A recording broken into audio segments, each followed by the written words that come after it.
Elena, family violence has been in the news a lot recently and a lot of work has been done. There's been a lot of reports produced over the years. The Centre for Innovative Justice has produced a report. You were the author of the report. Why is this report different? Well, our report's different because perhaps for the first time it turns the spotlight on perpetrators of family violence. So it focuses on the source of the problem rather than just its consequences. And our report, of course, says that victims of family violence, being mostly women and children, have to remain our priority. But until we come to grips with how to intervene more effectively with perpetrators, then those victims will remain at risk. Well, doesn't the justice system already intervene as far as perpetrators are concerned?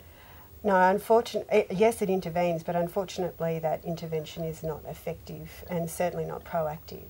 And we're not the first to say that. Across the justice system, the people that we spoke to during consultations all identified the same problem, that perpetrator accountability was a significant gap. But unfortunately, the detached nature of the justice system and also the incredible volume of cases that it's dealing with tends to bounce perpetrators away. It tends to propel them from scrutiny rather than bringing them within reach of interaction. And the story of Rosie Batty is a really palpable example of that. She had an intervention order out against her former partner Greg from reasonably early on, but he kept on sort of being bounced off the system. He spiralled into further isolation. He was often homeless. He couldn't be located when an arrest needed to be made. Information wasn't shared about the risk that he posed, and ultimately the unthinkable occurred. And that really crystallised our thinking in terms of developing the report and shaping how we think that more effective interaction ought to occur. Well, how should perpetrators be kept on the radar? How should they be brought, I guess, out of the shadows and to the forefront? Well, our report identifies a range of opportunities in which and ways in which that can occur.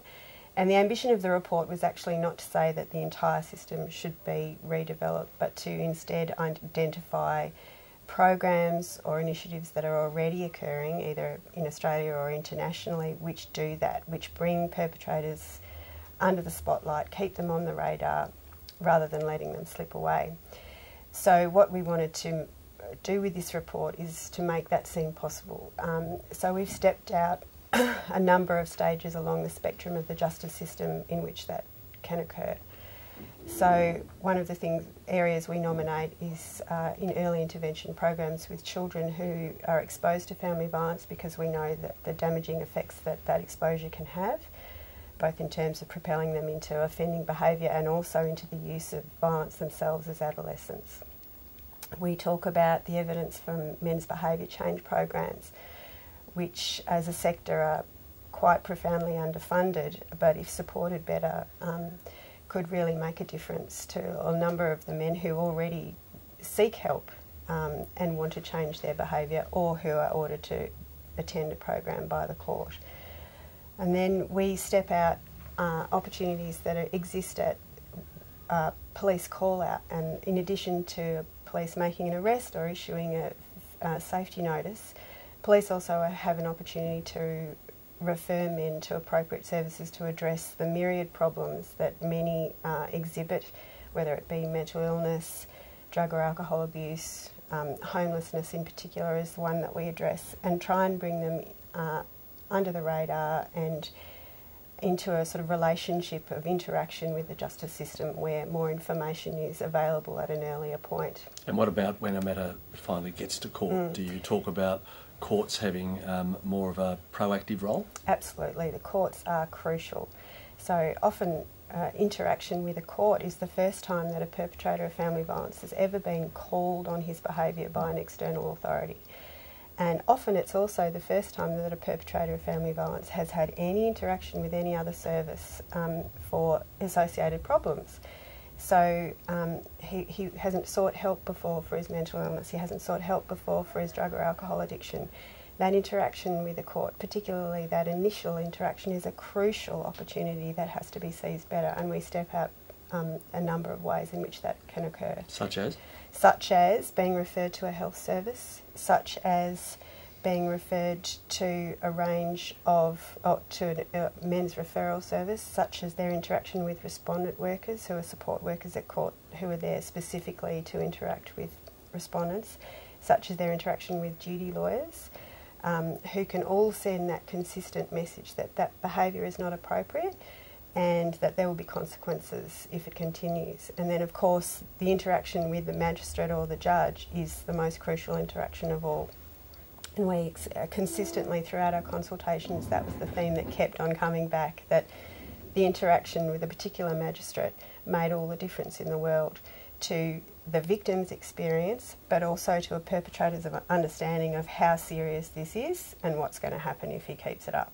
So you actually give, in the report, magistrates a monitoring role as well. Once an intervention order has been made, you talk about the courts being proactive in ensuring that the terms and conditions of that order are being adhered to. Absolutely. And one of the things we explain is that harnessing that imprimatur of the court is essential. So the perpetrator has to understand that he's not above the law, but the interaction with the same magistrate, somebody who he knows understands his situation and is watching his situation and monitoring that situation, is shown to make a real difference. So bringing them back before the same magistrate, making clear what sanctions will occur for non-compliance of orders. Including imprisonment. Including imprisonment, sometimes just for a short period of time, straight away with no questions asked, just to make it clear that this is what is going to happen. It'll keep happening if you don't change your ways. And you also go on to talk about the correction system being more proactive as well. How do you think that can happen? Well, currently corrections is an opportunity that's just not being harnessed. So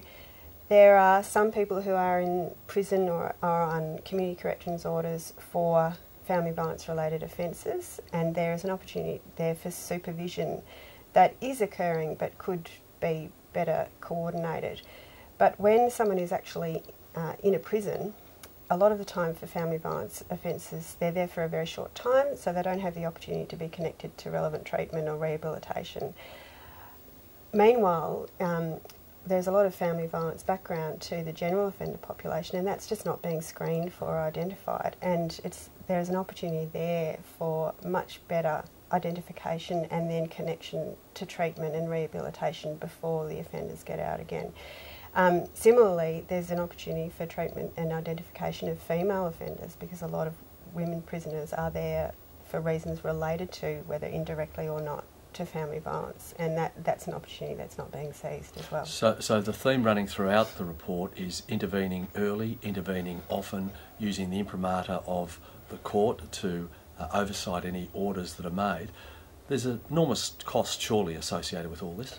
Well, the current system is incredibly expensive, and what we know about family violence already is that its costs to the community, to the economy, are just phenomenal.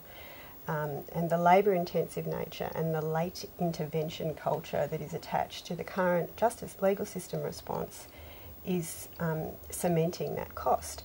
So if we bring the intervention in earlier, if we invest at an earlier point before the cycle has escalated, because invariably it will. If there's no intervention, invariably the cycle of family violence escalates, often to lethal effect, or it is perpetuated either with the same partner, subsequent partners, or other generations. So unless we invest early, then the costs will actually escalate in turn. And to be blunt, the costs to the community of a homicide are a lot greater than the costs of an early intervention program. And in fact, our report highlights one program in the UK which showed that by preventing even one family violence related death, it could fund the running of that program for 4 years.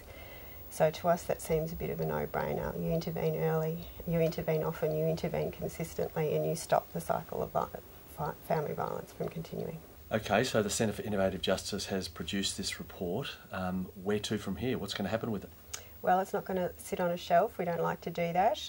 We're meeting with a range of jurisdictions. We're meeting with heads of the courts. We're meeting with senior police. We're meeting with government ministers. to talk with them about how they might take up the opportunities we've identified in the report. We're working on practical programs as well, including one with the Magistrates Court about improving the understandability and accessibility of intervention orders. And of course, the report's become a major submission to the Royal Commission into Family Violence, which we hope will inform a lot of their recommendations. So, well, that's great. Let's hope policyholders, policymakers take up the recommendations of the report of the Centre for Innovative Justice on perpetrator accountability. Thanks, Elena. Thank you.